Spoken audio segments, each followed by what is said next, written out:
So this is my old BE fuel pump.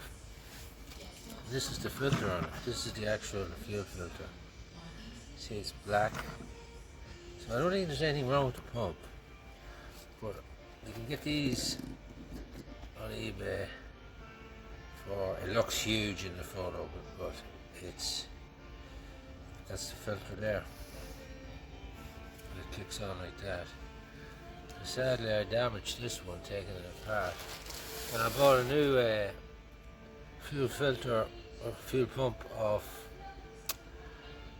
eBay, but it was the wrong one, so I took a second hand one out of one of my cars. So I'm hoping this will work. So I'm going to put this onto that there, because when I put this, I believe there's some sort of relay or something in these. I'm not sure, because there's no, I don't know. It's when I put it on the scan tool, it says relay fault.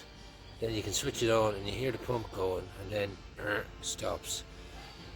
So I think I'm not sure. Anyhow, let's see how we go. We'll stick this filter onto that second hand pump and hopefully it'll start. So I just opened the HOLDEN BE petrol pump, and then I took it all apart, and it looks scary but it's actually not. Took it all apart. There's the old fuel filter. There's the new one now I'm going to put into it. But yeah, look at that. Nasty. That's the new one back on. But yeah, definitely something. Gotta check it. New pump in. Well, second hand pump.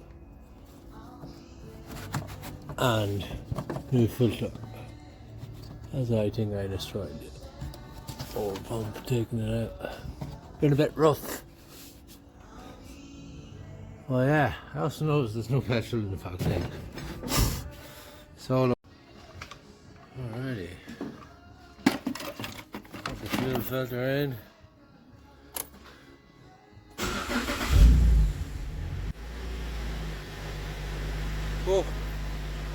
Oh, she's sounding good. And to think that was giving me misfires, codes, it was giving me timing chain codes, it was giving me all sorts of codes, airbag codes, and it's this $22 for this delivered on eBay. Just the filter, that's blocked, that's all it was, just blocked. The amount of codes it gave me was crazy. Different codes every time, and $23 posted. This thing just clicks off, clicks there. Oh man, well, there you go, lads. I hope that helps, because I would have loved to see that.